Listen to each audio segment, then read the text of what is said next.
up? What up? It's your boy DJ Naeem. I want to give a huge shout out. Going out to my Jersey boys, breaking down these UFC cards, baby. Let's go. Got a little mama and she chillin' by the poolside. Fashion over drip, body done with a hair tie. Ex keep calling to that boy, he need to sit back. You don't got a bag, you can never get your chick back. Broke boys, we don't like them. Bad, bad, bad, yeah, we pipe them. And I need some big money with some hype fans. Said I need some big money with some hype fans. Broke boys, we don't like them. Bad, bad, bad, yeah, we pipe them. And I need some big money with some hype fans. Said I need some big money with some hype fans. Check. When I'm in Vegas, bring the drops out. Yeah. When I'm in Miami, bring the yachts out. Water, water.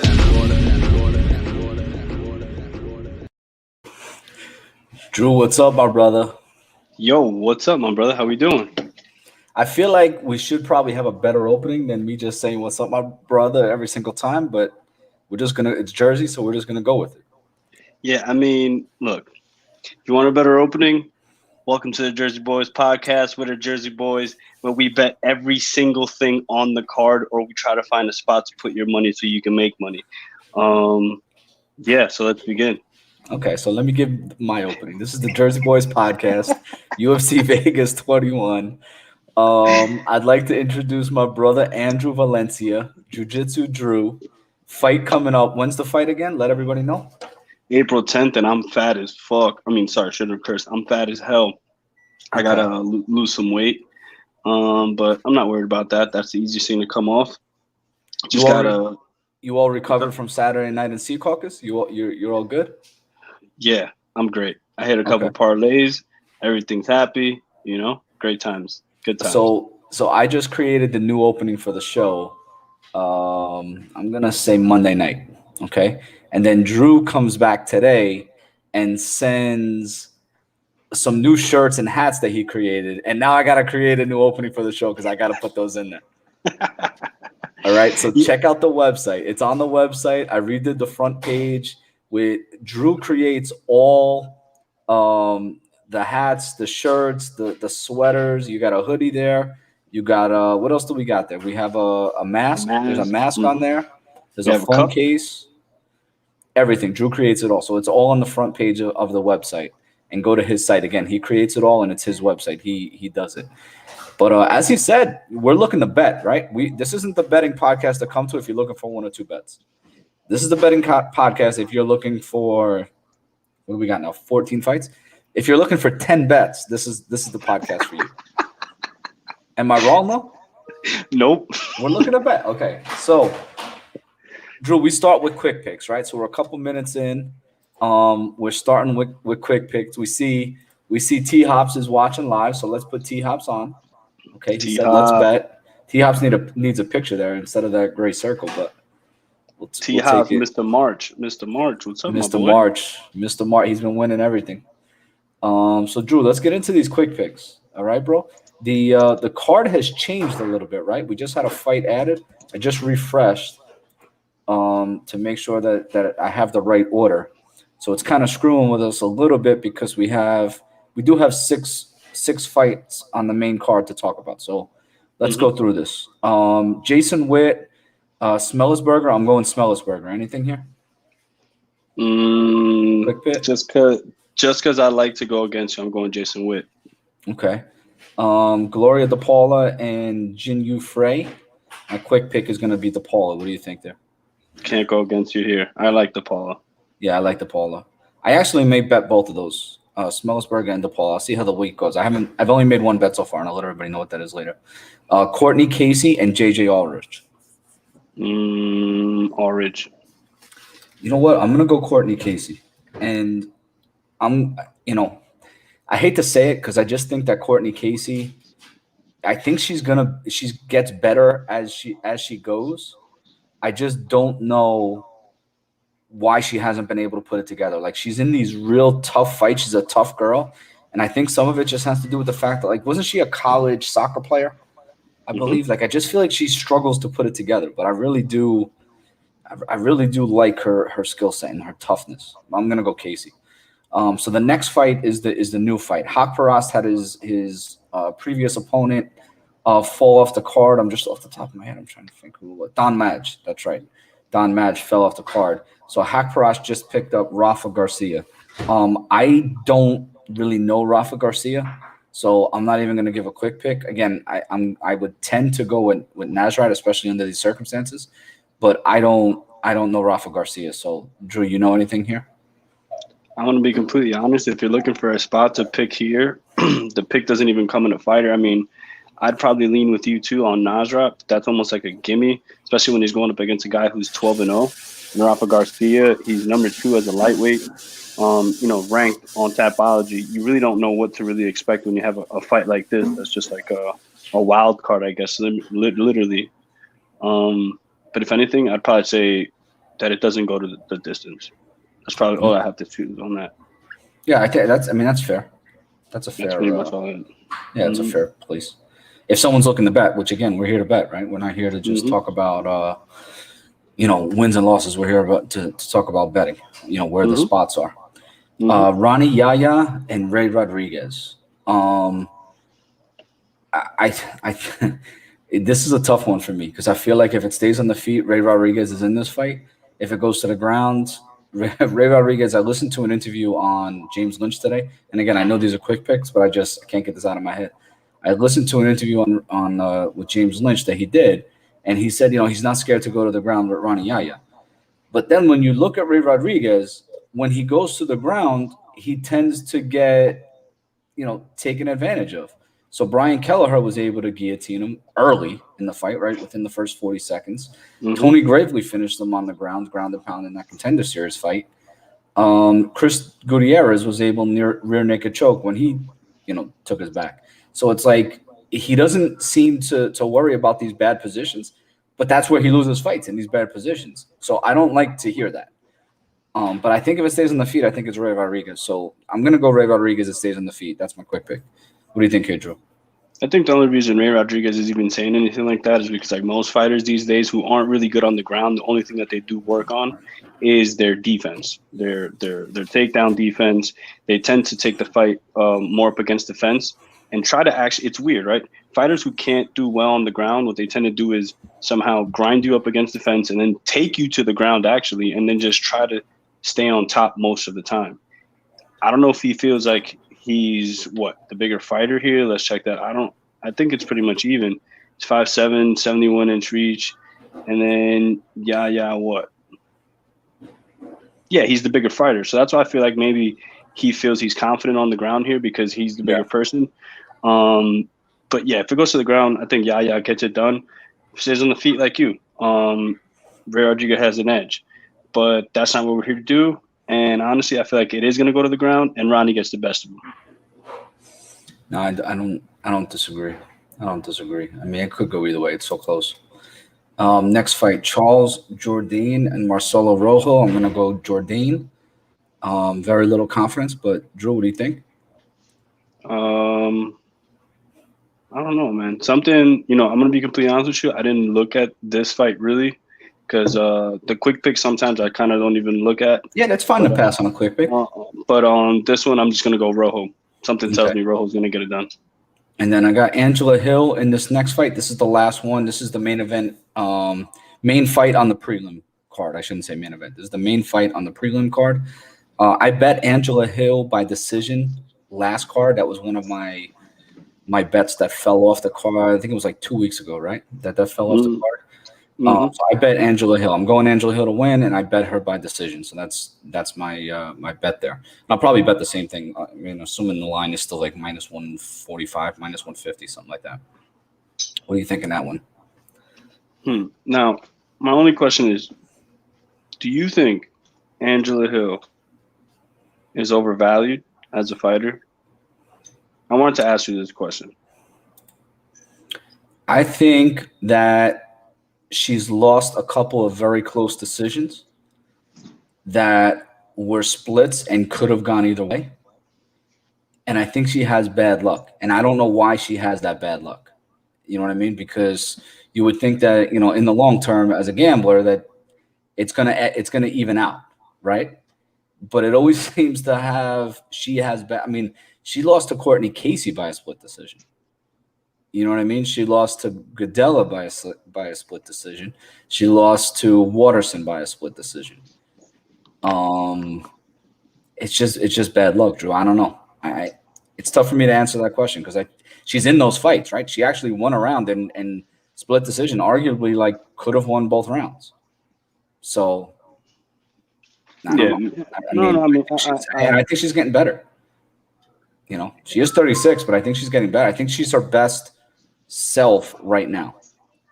Yeah, that's the reason why I ask you if she's overvalued, because her being her best self, I don't want to call it the tail end of her career, but at the tail end, I guess, of what you want to say, her athletic years is what kind of makes me, fearful of it. Because if you look at Ashley Yoder, she's 33, Ashley Yoder. Now, she's not super young, but she's at the better side of 30, I guess, if you want to say that.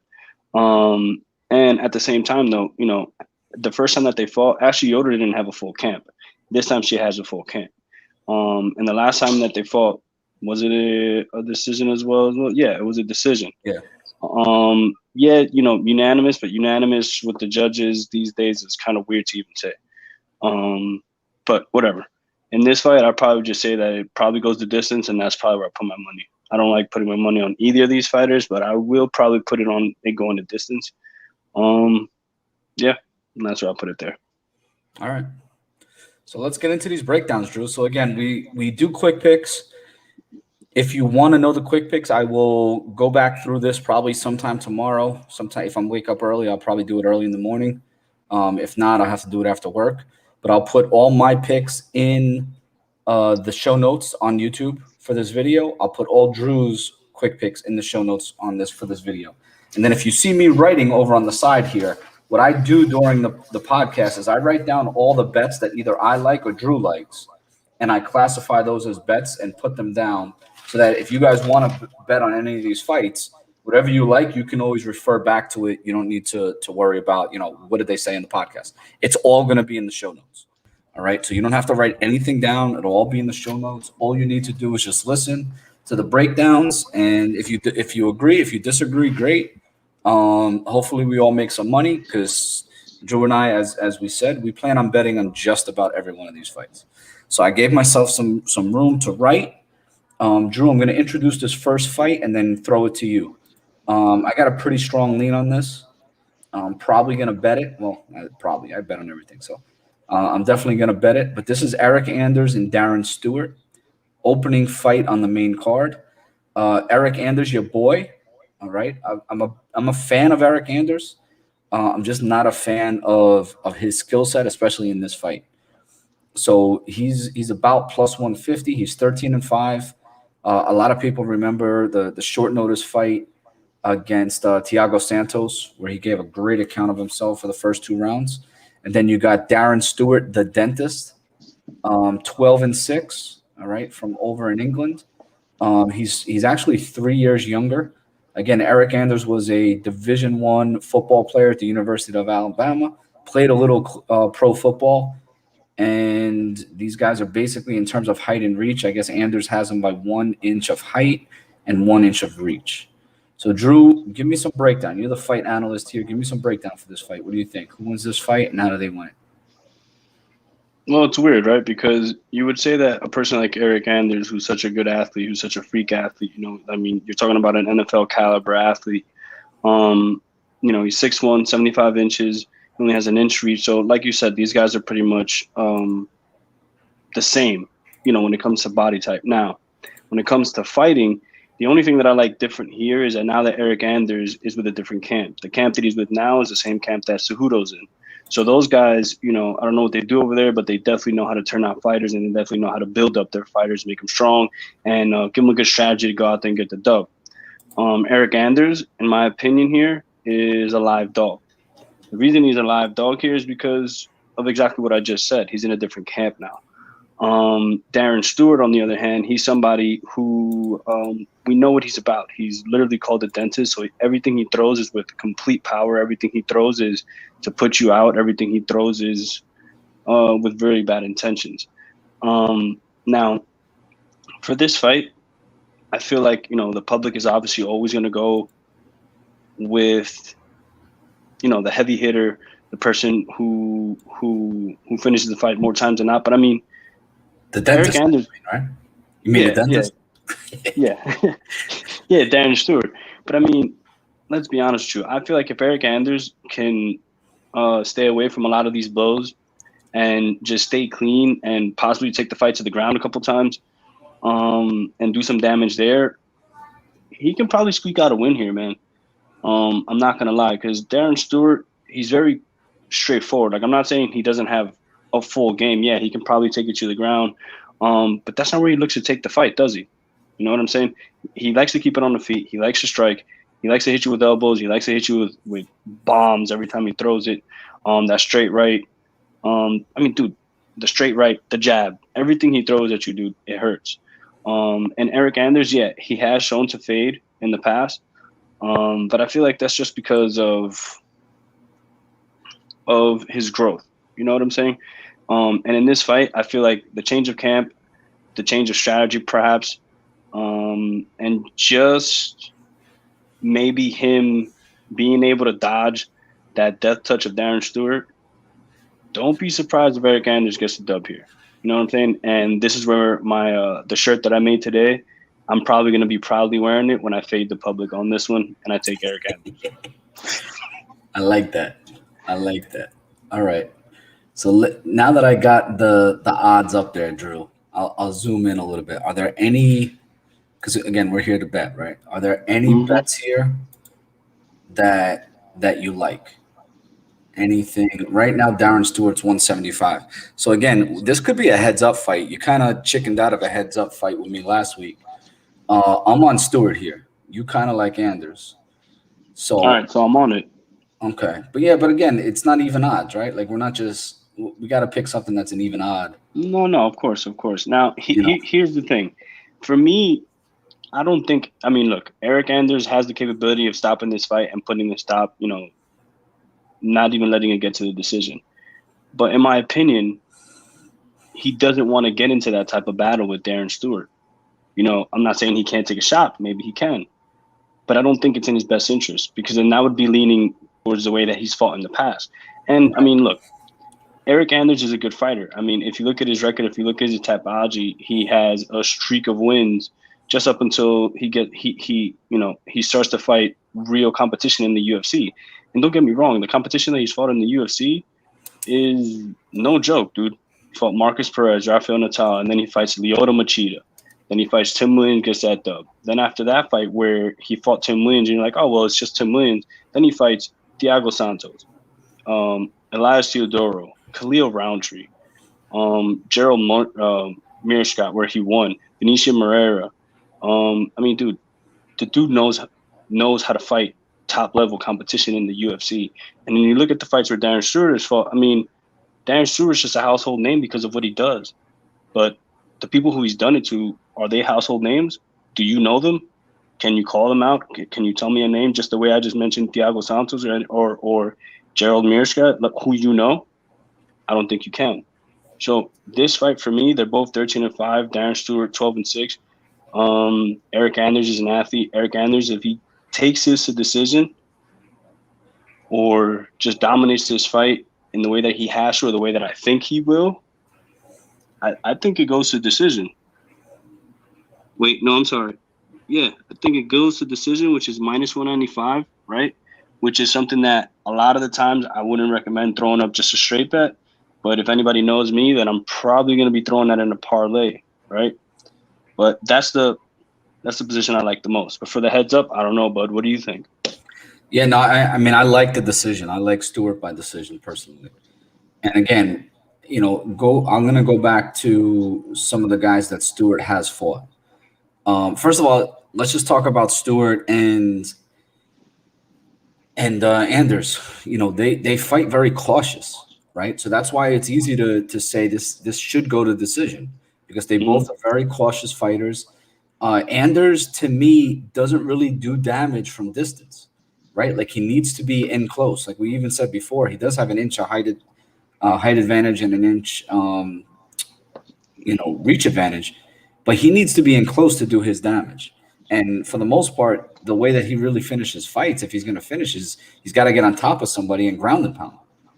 He's not the kind of guy that has like that one punch power or, submits people like that. And I just don't see him doing that to Darren Stewart. Now, Darren Stewart has fought a bunch of guys who. I mean, up until his last fight where he fought Kevin Holland, who, Kevin Holland is a name but I mean, right. in that fight, who was the favorite? Kevin Holland. Yeah. You know what I'm saying? So. No, but I mean, he has fought some guys who are heavy wrestlers and has done okay with them. You know what I mean? He wasn't overwhelmed by them. He fought the Ron Wynn. He fought, Bartosz Fabinski. I mean, I would say that some of those guys are better. Edmund Shabazian, if you remember, Edmund beat him. But if you remember that fight, I mean, Edmund just would not. He went basically 3 rounds and tired himself out. I'm surprised Darren Stewart didn't finish him in the 3rd round because he gassed. Edmund gassed. I don't think Eryk Anders can do that for 3 rounds.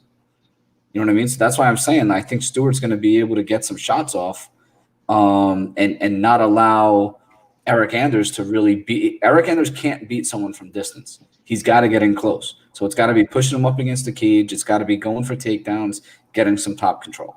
And if you're in a back and forth fight at striking distance with Darren Stewart, I'm going to favor Darren Stewart.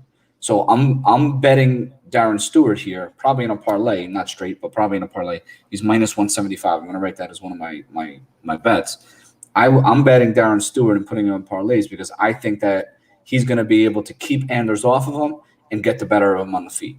But I do like the decision bet, minus 195. I do like that also. Any other bets you like here, Drew, while I have him up there?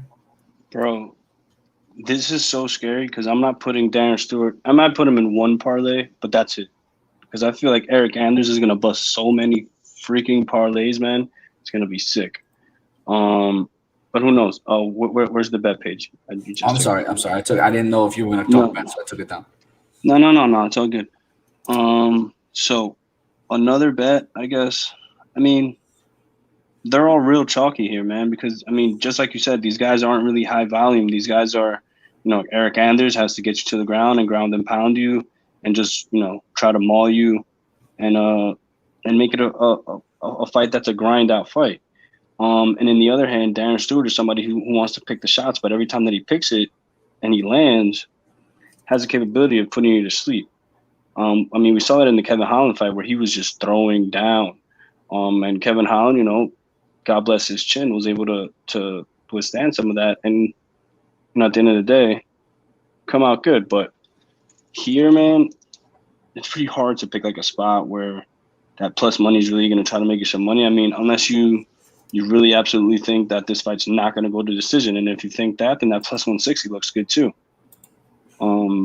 So that's probably somewhere like if you want to have a fun parlay where you just want to have some fun and sweat it out and see if you can hit it, that's probably where you could throw that in there too, where you could have a fight doesn't go to decision. You could put that in a parlay or bet it straight, however you like. So that's probably somewhere else where you could probably squeak something out. But I mean, in this fight, I'm going to do 2 things possibly. I'm going to bet for sure Eryk Anders straight up. And then I'm possibly going to throw this fight, like, I'm not betting on the fighters. I'm just going to bet them to go to decision and put that in a parlay that I feel is going to bang for sure. I mean, this past weekend, just to let everybody know, I put out a card. I put it out on Book It. I put it out on Twitter. I had a bunch of picks out there. I was doing great in the prelims. I think it was like 4-1, 4-2, something like that, with a parlay already hit. And then Jan did what Jan did, ruined a bunch of things, gave away his belt pretty much. And then Carlos Ulberg, my brother, please. I know you probably gassed your arms out, but like, bro, put your fucking hands up, man. Please. Just put your hands up, bro. Please. I had like an 18 parlay, not 18 parlay where I absolutely crushed 7 picks. And when Carlos Ulberg comes out, I'm thinking that's the easiest one of the night, and just takes a dump on it. But anyway, I digress. You can find all the picks there on Book It. You can find my brother's picks on Jersey Boys MMA or Jersey Gambling on Twitter, where we're giving you picks every single day. Just come to the website. I post them on the website. Just come to the website. Well, there you go. You can check out on the website. And you can see all of our picks through there. We'll give you college. We'll give you NBA tonight. I put out 2 prop picks because there's only 2 games. So I just threw a couple props together. Let's make some money. And then going forward, there'll be 3 a night. My brother T Hops also puts together a nice little 2-pack for you guys in college plays. And every weekend we have a card out for the UFC, or every card for that matter. So on to the next fight. Yeah, well, I'm going to give you one more bet here. You went on that rant, so I couldn't throw it in there. But I'll tell you what, I may go a half unit or a quarter unit on Stewart by KO TKO. I kind of feel like he can catch Anders, especially if he gets tired. I think it's a possibility. I don't know if I'm going to do it yet, but I'm going to put it. I'm definitely going to put it on YouTube. So I'm going to go Stewart. I'm going to put Anders for Drew, and then I'm going to go decision. And Stewart by KO TKO. Those are going to be the bets that I'll put out for everybody. So Drew, the next fight, let me introduce it and then I'll throw it to you, is Matheus Nicolau and Manel Kape. Now, I know you were on Kape last time and I was on Pantoja, but I think I'm going to switch my pick this time, and I think Kape is going to get him.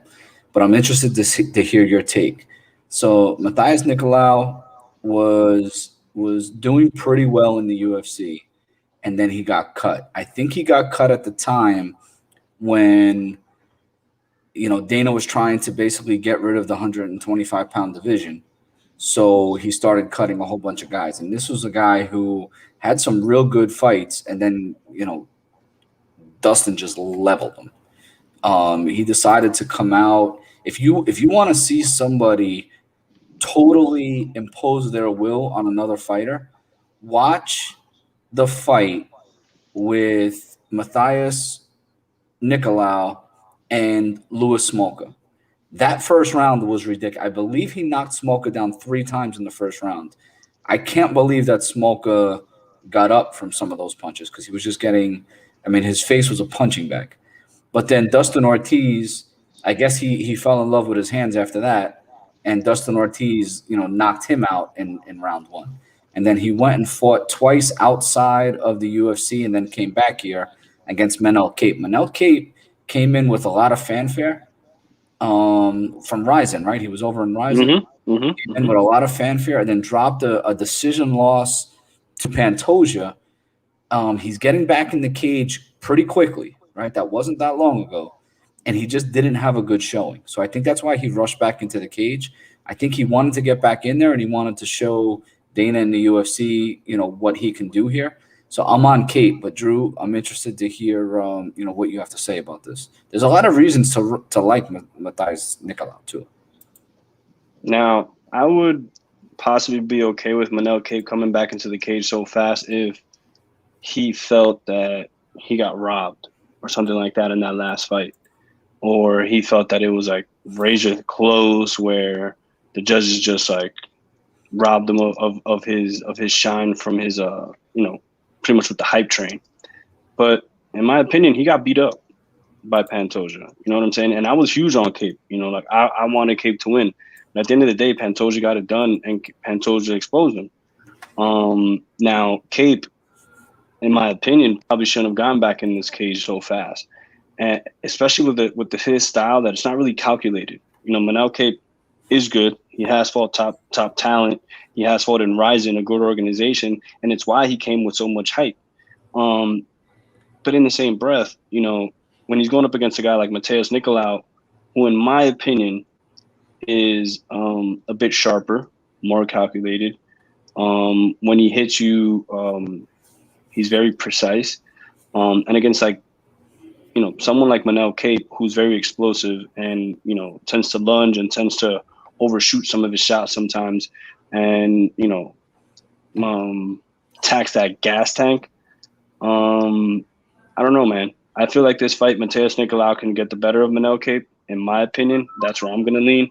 I know the last time I went with Manel Kape, but that was because of what I thought, Manel Kape could bring from Ryzen. And I kind of faded the whole UFC experience here. But Matheus Nicolau, I feel like he's going to touch Manel Kape, be more precise of the two. Because if Manel Kape wins this fight, it'll probably be I don't want to say by KO, but something feels that way, only because of his style of fighting.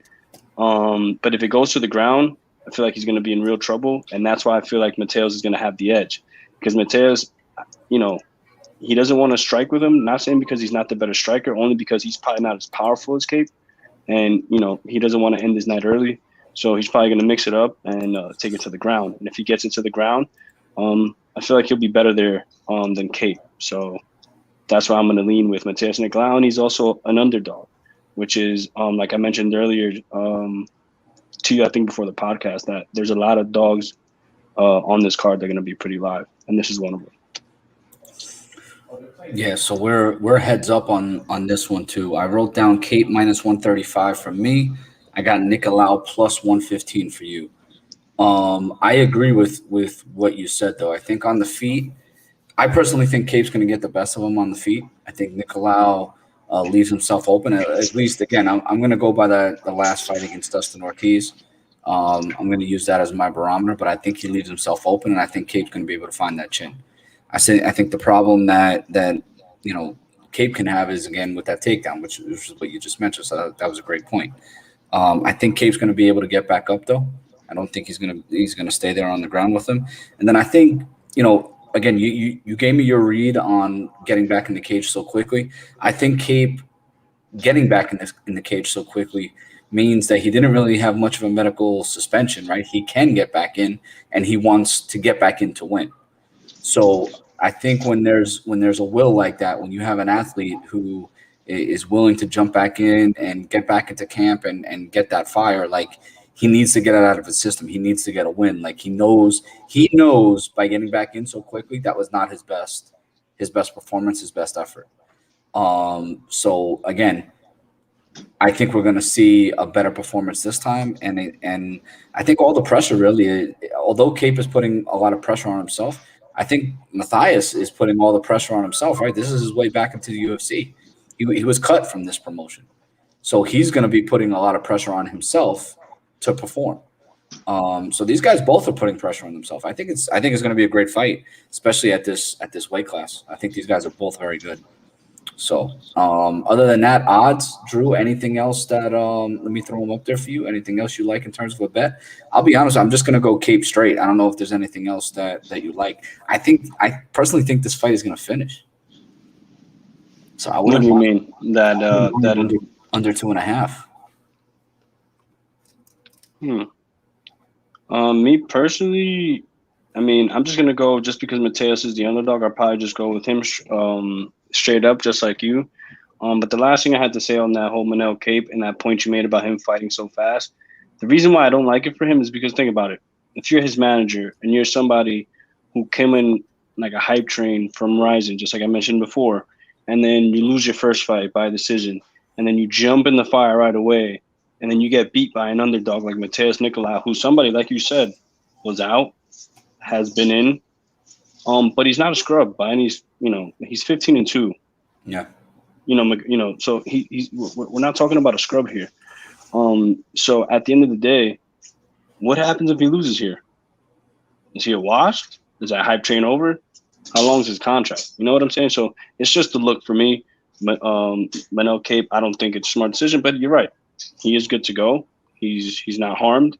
But I just think Matheus Nicolau is going to be sharper, more calculated, and just gets it done. And I mean, think about it. Matheus Nicolau, I didn't see the plus money earlier because I just saw it right now at plus 115, but I think it was higher. I think it was like at plus 125 or something like that. So it may have been, yeah. Yeah, so money is coming in on Matheus, and that's pretty much where I'm leaning, and I'm probably going to try to cash it before it goes into like even or a pick'em or something like that. By the way, I got my Jersey MMA hat on. The new parlay hat is fire. Thank you, sir. Or the pink hat, which honestly, I'm surprised you don't wear the pink hat for the podcast. No. It's just like I mentioned. I have a lot of things in my mom's house, and because of COVID and all this extra things, I just haven't been traveling much. I stay in my house most of the times. But that was my fault. But all the stuff that I made today, like I said, you guys can check it out at www.artegentle.com. That's ARTEgentle.com. And that stuff, I'm going to order it to the right address.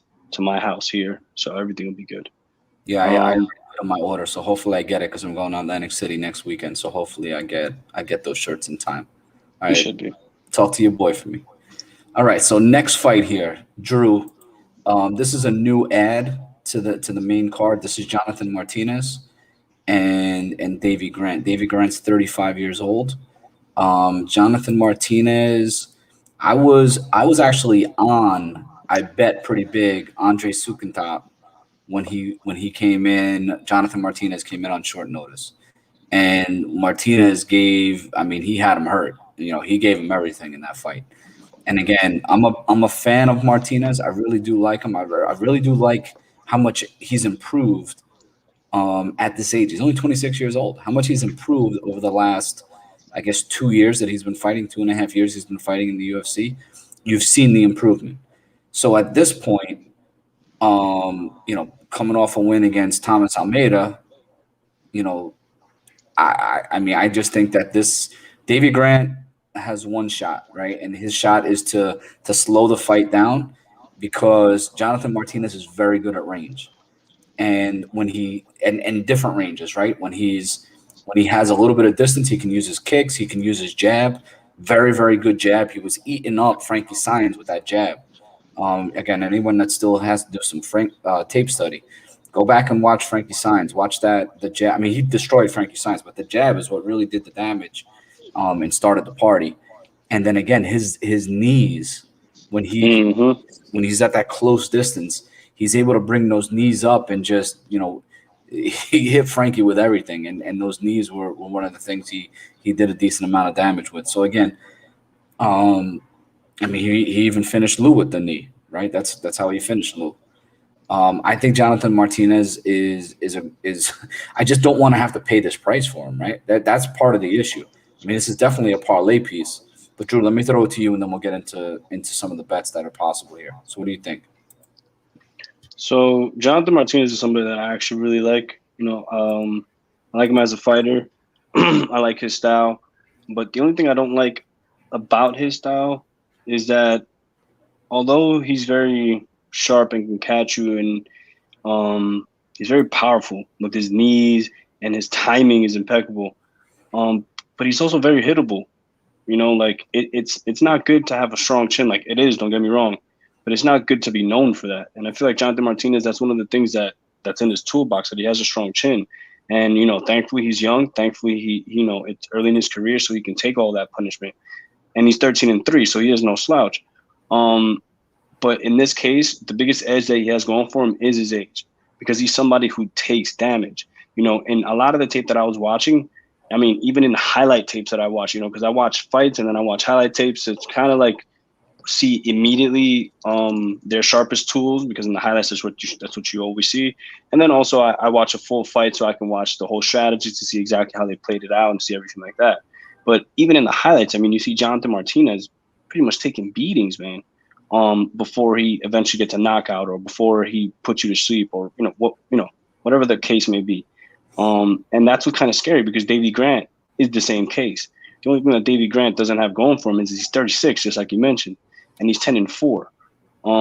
Now, size-wise, they're pretty much about the same size. The last time Jonathan Martinez was in the ring was October 17th, 2020. And Davey Grant, just like I mentioned, same size, but the last time he was in the ring was in July. They're both pretty much, and the last fight he was in was against Martin Day. So it pretty much serves him right that he had that long stretch of a break, because that was an absolute war, where you probably thought it was over in the first minute because he got blasted. It was, absolutely amazing to see him even come back from that. But yeah, he got that fight done in a war where he won with a left hook in the third round. But see, this is one of those fights where it's kind of scary, right? Where I don't even know where to bet it, because you want to say this fight's not going to decision. You want to say that, Jonathan Martinez is going to get the knockout. But I feel like it can go literally either way. I feel like Davey Grant can blast Jonathan, and I feel like Jonathan can blast Davey. Now, has Jonathan cleaned up his strategy? Has Jonathan cleaned up his defense? That's what we're going to find out. And I feel like against somebody like Davey Grant, this is almost like a serve up for Jonathan in a case, right? Where Jonathan Martinez, if he keeps it clean and he doesn't get touched like he usually does in his fights, I mean, it's exciting. You get bonuses, don't get me wrong. But if you want a long life in the UFC, I don't think you want to do that. And I think you want to clean up your defense, and I think you want to, prove that your defense is good, or at least show the evolution of your defense in a fight like this against Davey Grant, who isn't the fastest striker, but if he touches you, he can put you out. So, me personally, I'm probably just going to lean, what's the 1.5 over or the 2.5? What's that number? Give it to you right now. Over 1.5 is -300. Over 2.5 is -175. I did write down over 1.5. So my bets are Jonathan Martinez -325 and over 1.5 rounds -300. I think Martinez may finish late or go to decision. That's my read on this. Okay, so here's the thing. If it goes over, and I heard this stat, shout out to Gianni the Greek, I heard this stat with him. I think he said, like, if it goes over the first round, right, like if you're expecting the fight to end, right, and then if you go over the 1.5 mark, by the time it gets to the second round, you're pretty much doubling the chance that it goes the distance. You know what I'm saying? So if you are going to pick a value spot probably, and you want to pick a spot where you can bet and where you'll be profitable, I guess, long run, that's the name of the game. I think you probably want to bet the under 2.5, right? So what's the prop on that? I'm sorry, I can't see it right now. Under 2.5 is +155. I'd probably go with that, completely honest with you, because I do see this fight probably finishing, as much as I said earlier that I can't really make a decision. But, I mean, the way these guys fight and the way I'm hoping Jonathan can put it together and stay clean, it's probably not going to go the full 3. So I'll probably go the under 2.5 at 155. Yo, that light that you can, I don't know if it's going off or on by itself, but you're like in the dark right now. Oh, dude, I don't even know. Yeah, now you're back. All right, cool. All right. Let's get to this next fight. We're going long in these breakdowns, but again, let's find some winners here. This is the fight. This is the fight that I bet already. Dan Ige and Gavin Tucker. I already put 2 units on Dan Ige. Oh, you're a sicko. I feel like this line is off. When I saw it, there were 2 lines that I thought were off. And one I hit, and it was Dan Ige. And the other one that I thought was off was the Cirkunov line. And I was scared to hit it because I've thought that other lines were off with him, and then it wound up, it got me. The other line that I really thought was a little off was Kape, but then when I saw Nicolau and I did a little tape study, I'm like, all right, he's dangerous. This is a good fight. This is a close fight. But I think in this fight, Dan Ige and Gavin Tucker, I just think that Ige is just he's gonna fight at a different speed than Gavin Tucker. I think Tucker he surprised me against Billy Quarantino. But again, I'm pretty sure that was a fight that a lot of people were picking Quarantino. I know I was one of them. And after the fight, I was just saying to myself, like, why? Why did I pick Billy Quarantino in this fight?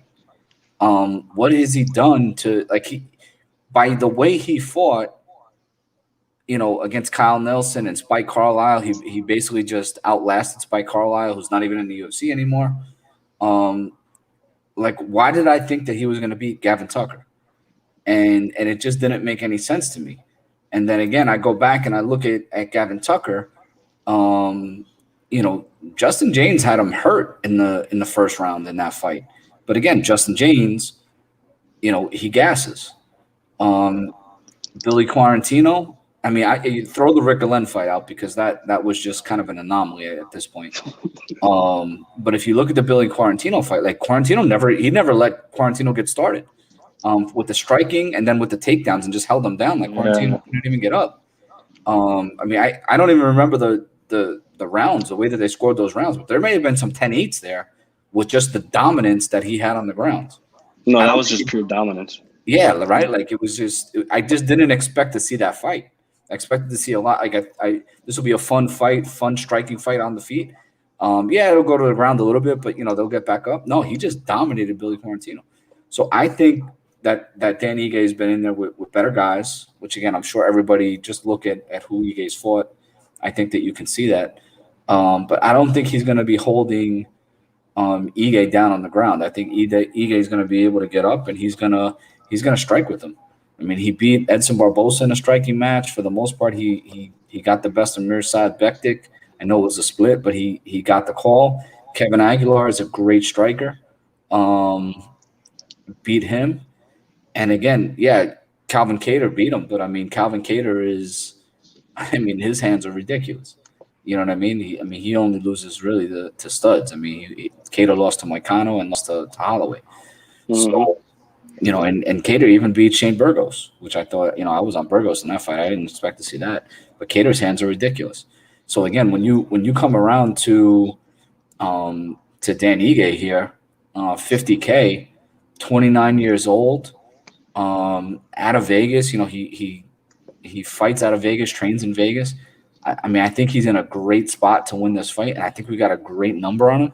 I think I hit it at minus 135. I'll look at the odds right now, Drew, just to see what they are for you as I throw it to you. But I think you're getting a great line on Dan Ige here. What do you think, Drew?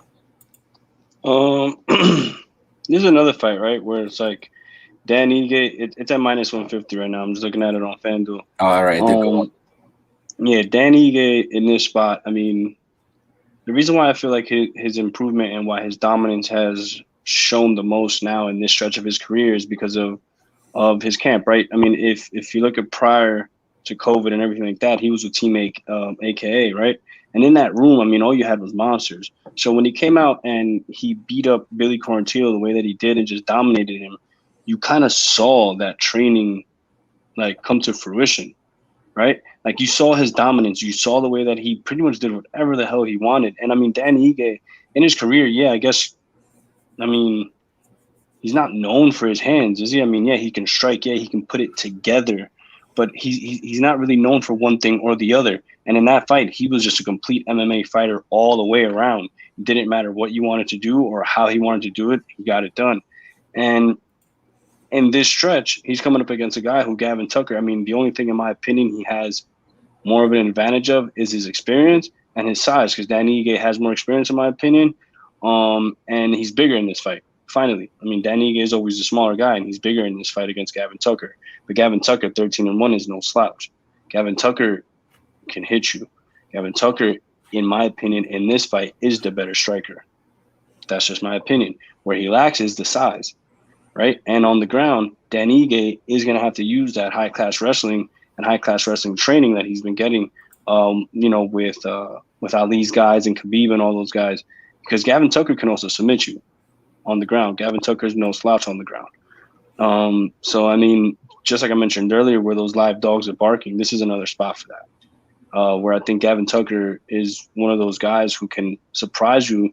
And, I love Dan Ige, and, I personally haven't put in any bets just yet, just because I'm trying to see a little bit more props, and I'm trying to see more lines in other books. But personally, this, I'm going to go with one or two dogs on this card, and I think Gavin Tucker is going to be one of them. And on this particular, my official play for this would probably be for this fight to go the distance, because I don't think this fight gets finished. Neither fighter, I mean, Gavin Tucker does have finishing power, and, it's a fight, so I guess anybody can put anybody out. But because I think Gavin Tucker, is not going to put Dan Ige out, if he does win, it'll be by decision. And that's why I see this fight, my official pick for the fight would probably be that this fight goes over 2.5 or the distance, either one. So I think I'm doing more writing during this show than all of our other shows, because we're heads up on 3 of the 6 fights so far on the main card, and we got 2 more to go. So I'm going Dan Ige. I already bet him at minus 135, I believe it was. So he's minus 155 now. So at least I beat the line, right? So I'm plus EV. You quoted Yanni the Greek before. So Johnny will always tell you got to get the plus EV, the expected value. So I definitely got some value there. Gavin Tucker is plus 135. So again, you're getting in on the best part of the line right now. I do like over 1.5 rounds, but it's tough to even throw that in a parlay, right? Minus 460. Over 2.5 rounds is something that you like. Yeah, over 2.5 rounds. Either that. I mean, usually I always say if you're gonna go over 2.5 rounds and you're waiting for the last 2 minutes and 30 seconds, you might as well just pick it to go the distance. Yeah. But I mean, me personally, give me the over 2.5 rounds, and just put that in the parlay or just give me the money. Either way. Yeah. I don't mind putting on a parlay either. All right, Drew. I guess we're on the same page with at least the over. Not on the same page with the winner, but that either, for it's here nor there. So I'm gonna go Misha Cirkunov and Ryan Spann. I'm gonna keep it quick. When I first saw the line, I almost hit Misha. I almost bet that for a unit or two. I still like it, but this is something that I may wait until I see them on the scales and stuff. Ryan Spann, I think is going to get the best of the striking exchanges. I had a very high opinion of Misha Cirkunov in the past. I'm concerned with the way that he puts himself in bad spots. So again, it all started with Volkan Ozdemir, right? He came out against Volkan Ozdemir and got hit with people at the time thought was like a phantom punch, but it actually was perfectly placed right behind the ear as he was charging in. But again, why is a guy like Misha Cirkunov, who's a high-level black belt, BJJ black belt, why is he charging in on Volkan? You know what I mean? Like you gotta cautiously get in there with Volkan Ozdemir, and then hopefully wrap your hands around, get the takedown, and then work your BJJ. And again, I want Misha to put Ryan Spann on his back, put him down, make him turn his back, make him turn over, and rear neck and choke and just finish this. That's what I want him to do, and he's capable of doing it. He finished Pat Cummings with an arm triangle choke. He finished Nikita with a guillotine choke. He finished Ian Kutalaba with an arm triangle choke. He finished Jimmy Crute with a Peruvian necktie. I mean, I'm just reading the finishes off of Tapology. Everybody knows of his high-level black belt. But, yeah, when you look at the way that he loses fights, he tries to rush in against Volkan Ozdemir and gets himself finished. So it's like, can I trust this guy to do what he does best? And we had this conversation a few weeks ago, right? Mm-hmm. Will he do his easiest path to victory and do what he does best? I think he does, so I'm going to go with Misha Cirkunov, and I would have no problem taking him by submission if you want to. So, Drew, I think I gave you all my bets already, so I'll throw it to you, brother. Well, me personally, I mean, if you look at every single fight that Misha Cirkunov has had, right, even when he wins, he's still doing the same thing, which is rushing straight forward and then taking the guy down or beating him up or submitting him and just having his way with the person, but he's still doing the same thing, which is rushing straight in like a bull. I mean, the guy hasn't seen a second round since 2016. I mean, does that say enough? I mean, even in his losses, because he's just going forward. Now, in his losses, the reason why it just didn't work out and the reason why he lost is because those people who he went up against and faced and lost against, they clipped him. Just like Volkan here. Ozdemir, like you were mentioning, Johnny Walker with a flying knee and punches. Come on, man. Why is that? Because he was rushing in. Glover Teixeira. Why? Because he rushed in against somebody who can take him down and is better than him at jiu-jitsu. I don't care about black belts in that situation because Glover is a different level. And then you have Volkan. Volkan, I guess in striking, he's a black belt when it comes to comparing the both in Misha and Volkan in the level of striking. So it makes sense that he got clipped the way that he did because he like you said, he left himself out there. Now, if he comes in here and takes Ryan Spann down, which is what I hope he does, I feel like he can get the dub and he can put Ryan Spann out. What I don't like is that he's going to come in and he's going to rush him. He's going to come in. Hopefully, he doesn't rush him. But if Misha does what Misha does, then he's going to come in and try to rush Spann, trying to get the fight over with in the first round, so he can probably get a bonus or get that money. You know what it is. But Ryan Spann, at the same time, that right hand, man. Usually I don't really like to favor his right hand, his left hand, whatever. But Ryan Spann, if he hits you with his right hand, dude, there's a lot of times where you just go to sleep. And it's weird because he doesn't have a lot of output, which is the difference between the two. Misha has more output than Spann. But Spann, it almost seems like he doesn't need that much output because every time that he lands and he touches, a lot of people go to sleep or they get dazed or, it just makes it a bad night for them. But in this fight, I don't think, they both have fought quite a bit. Ryan Spann's 18-6, Misha Cirkunov 15-5. So they both have experience. Don't get me wrong here. But I feel like Misha is just going to be too much for Ryan. Does Misha maybe see a second round, third round? If he does, maybe he can get outlasted by Ryan, and Ryan can catch him. But I just don't think the output is going to be enough for Ryan to even win a decision win. So yeah, dude, I'm just going to go Misha pretty much all the way around. I think this fight doesn't go to decision, but it's always these fights that you feel that the two powerful strikers are the guys who should finish, and then they oddly enough just go to the finish. But here I'm just gonna go. I like under 2.5 minus 285 in a parlay, and I wouldn't mind playing under 1.5 too if you want to play that straight minus 140, because either guy could finish here. That's the thing. My whole thing is, if it does finish, right, it probably happened in the second round. So if you want to look for a quick prop, right, we were always looking for those round props where we sniped them. So if you want to look for a prop, right, I'd probably say for Misha Cirkunov to finish in the second round. Why? Because I feel like Ryan can probably get it out of the first round, probably withstand the storm, but him withstanding that storm is going to get him tired. And that's the thing. We've seen Ryan Spann get put on his back before, and it's not really a good thing for him. Yeah, he has been able to get up, but against a guy like Misha, who, if hopefully the weight cut's going well, he should be, in my opinion, the stronger fighter here. And I feel like that's, if he gets to the ground, he will be able to hold Ryan Spann down and make it a bad night for him. So yeah, hopefully he doesn't rush it and he gets it done in the second round. But just like I mentioned earlier, if the stat stays true and if he's trying to keep that stat alive, he hasn't seen past the first round since 2016, man. So I don't think that's in his plans. So if anything, I'd probably just go under 2.5, just in case it creeps into the second. Well, and we're to our main event, Drew, so let's get a little bit more excited, although this main event may put some people to sleep depending on how it goes, right? It's got a couple different ways that this fight could play out. So this is Leon Edwards, who doesn't seem to be friends with anyone. Nobody wants to fight him. He doesn't have any friends. Masvidal basically punched him in the face when they were over after he beat Darren Till, just for, I don't know, breathing on him or looking at him the wrong way. I'm sure he said something. Him and his boys supposedly said something.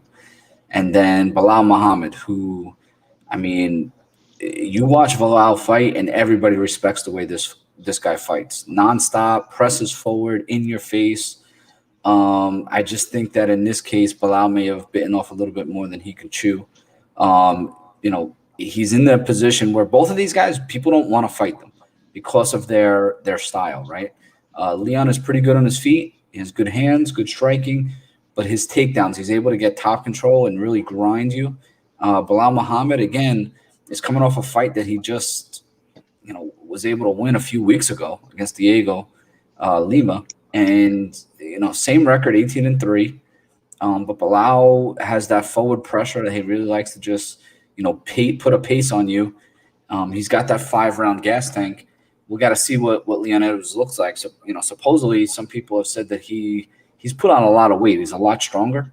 So if he truly is a lot stronger, he may gas a little bit quicker, and that's not a good thing against Belal Muhammad. But Leon Edwards is going to have 3 inches of height, 3 inches of reach, and I'm looking forward to this fight. If you like, an MMA fight where guys are going to use their striking, are going to use their pushing people up and against the cage, there's going to be pressure, there's going to be takedowns where they're going to attempt to take each other down, this is the fight for you. If you're just looking for someone to get knocked out real quick in this fight, this isn't the fight for you. Go back and watch the Mika Cirkunov Ryan Spann fight for a second time. That's what you can do if you want that. But the line is wide, Drew. The line is wide. So I'm going to throw up the odds as we're here and just kind of talk through odds, and then I'll let you, get into your breakdown. Well, I'm sorry. I was looking at a play. Providence just took first half, and I just hit a parlay. Let's go. But anyway. So I think I have you. I have you back. Yeah, I'm here. You see me? So, Drew, what I was saying, yeah, it was the connection isn't too good right now. So what I was saying is that we have Leon Edwards is minus 260. We have Belal is plus 220. I like Leon Edwards. I don't really like that price, man. I really don't like that price. But I like the odds as it gets longer and longer into this fight. So over 2.5 rounds, I think is safe if you want to parlay that minus 325. Over 3.5 rounds, I have no problem doing at minus 245. So those are going to be the props that I put out for this and the bets I put out for this. What do you think, Drew? I mean, I'm with you. I kind of feel like this fight is going to go the distance because it's not a fight that, I mean, for Belal, you would, all right, better said, Leon Edwards' reach advantage, you would think, all right, that's something that's going to overcrowd Belal and it's going to make it hard for Belal to get an entrance. But I don't think that's the case here. Belal Muhammad has been getting better every single fight, has been improving every single fight, especially in the striking department and especially with his distancing. And we saw that in his last fight. Now, the only thing that worries me about this is that Belal Muhammad just fought so recently, and he was a victim to the calf kicks. Oh, where that almost Great ended point. his night really early, right? Yeah. So because he was a victim to those calf kicks, I mean, it's almost like a duh for Leon Edwards to go right at his calf, right?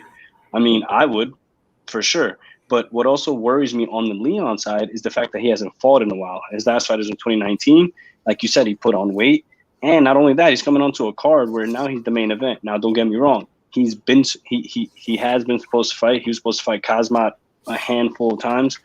And, you know, Leon Edwards is somebody who's like a dark horse in MMA who people, like you said, don't want to fight him. People, for some reason, just fade him. But I don't know. In this fight, if Belal wasn't coming off that fight on, you know, like 2 weeks ago, it feels like, and his calf, in my opinion, wasn't just getting better because I feel like it's probably still tender. I'd probably have a lot more confidence going with him. And I feel like Belal in this fight is going to get a lot of the public's money, only because of how popular he is. And don't get me wrong, Leon Edwards is a popular fighter and is somebody who is known. But, I mean, who doesn't love Belal, remember the name, Muhammad right now? Yep. Everyone. You know what I'm saying? So, in that case, what were the odds on Belal right now? I know you said Edwards is like minus 300 or whatever it is. What were the odds on Belal? Belal right now is plus 220. You see that up there, Drew? Yeah. Sorry. But, yeah, dude. So, I mean, this is one of those fights where, I mean, Belal even said it, right? He put out a post. Like, it's crazy because every fiber of my being wants to pick Belal here. I really do.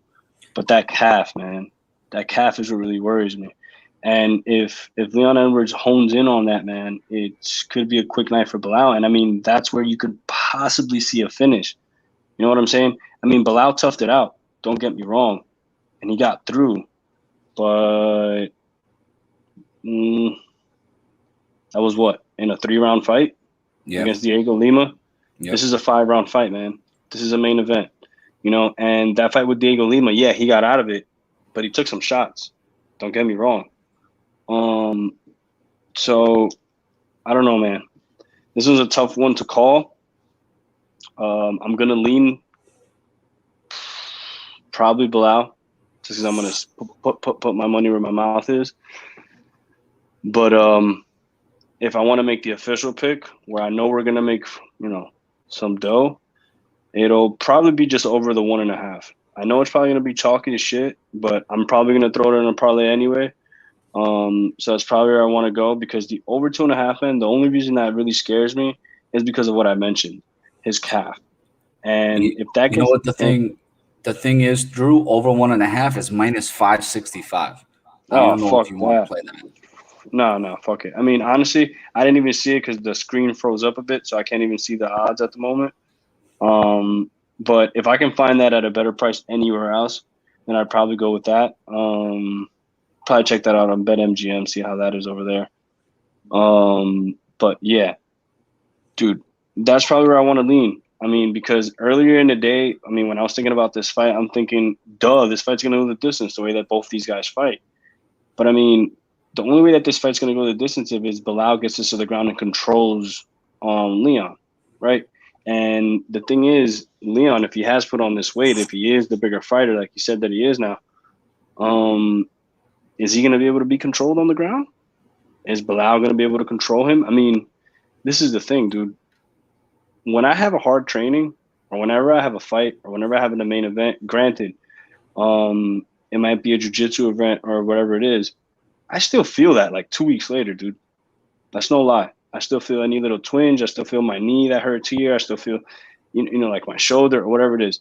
How do you think you feel after a fight that you just had with Diego Lima, especially when it wasn't like a clean? Oh, I think we lost Drew. He just froze on us. All right, I think I'm gonna. Oh, Drew, we lost you for a second. You froze. You're back. Oh, okay, I'm here. So All right. What was the last thing you heard? You said especially against Diego Lima. Oh yeah, exactly. So especially against Diego Lima, where you're taking shots like that, and the fight wasn't like a fight where you won cleanly. You know what I'm saying? Yeah, he won unanimous, but what I mean is he didn't leave it without getting some injuries, hence the calf. I'm actually surprised. I'll be honest with you. I'm surprised that he's not suspended, you know, for a couple months just because of the leg kicks he took. I'm surprised there wasn't a suspension to keep him out of this. Although, I mean, you know, some people would say that he did get suspended, but then, you know, they worked their magic to get him in this fight. I was literally, dude, you said it and you took it right out of my mouth. I feel like, I mean, who's his manager, bro? Who's his manager? Ali. And honestly, I feel like Belal is getting this opportunity because of his run right now and because of his opportunity. I mean, Belal, don't get me wrong, is a personality. I mean, he has a channel on Inix platform. Yeah, exactly. He's a well-known social media figure, pretty much on Twitter. He's funny as all hell. So like right now, this is someone who, even if you don't know him or have ever seen him much on UFC, you probably follow him on Twitter and don't even know he's a UFC fighter. And you like you just like and retweet a bunch of his things because of his podcast or whatever it is, or you think it's just funny because honestly, that's what I did one time. I think I just retweeted something that was just funny. You know what I'm saying?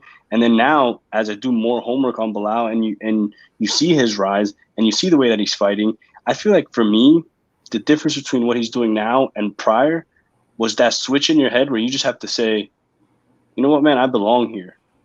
And this is what I'm doing. And if you see, like, for instance, an Instagram post that he posted the other day, he said it. A lot of guys have said, oh, I'm just happy to be here. Oh, I made it to the mountaintop and that's it. That's good for me. Whatever happens is extra or whatever. That's not his mission here. He said it. I'm here to win. So his mindset and his management and, you know, his likability right now is part of the reason why I think he's in this fight. Because honestly, I'm with you, dude. With that calf and the way that he was looking and the war he went through, he shouldn't even be fighting. Yeah, so I'm a little surprised there, but that's another Jersey Boys podcast, UFC Vegas 21. Drew and I, we were together this weekend doing the pay-per-view thing over at Waldo's house in Sea Caucus. We're looking to bet some of these fights. So again, I have a bunch of fights on this card that we broke down these fights. I have the bets written down. I'll put them in the show notes. Go back to the show notes. I'll have the quick picks at the beginning. Some of the programs that we're working with right now is Book It. Drew and I are both on Book It. We put our bets on Book It. UFC will be coming to Book It, so you'll be able to get our bets on the Book It app. So download the app, and then BetMGM. We were just accepted into their affiliate program. Unfortunately, we were only accepted into Iowa right now, so we will have a link for Jersey hopefully next week. So anybody that's looking to support the show in any way, shape, or form, hold off on signing up for BetMGM. We need you to sign up with our link, our affiliate code. So we will have that out shortly, and we're looking to get more codes and a sponsorship for the podcast. So hopefully we win some bets. And again, this is not the podcast. Listening to this podcast, this is not the podcast if you're looking to make one bet. This is the podcast if you're looking to make multiple bets. Drew is called Captain Parlay for a reason. Okay, he will have a hat on, whether it's the Bink hat, the Parlay hat. I got the Jersey MMA hat on, so you can see that there. Drew, good luck this weekend. Good luck to everybody else, and we are What up? It's your boy DJ Naeem. I want to give a huge shout out. Going out to my Jersey boys, breaking down these UFC cards, baby. Let's go. Got a little mama and she chillin' by the poolside. Fashion over drip, body done with a hair tie. Ex keep calling to that boy, he need to sit back. You don't gotta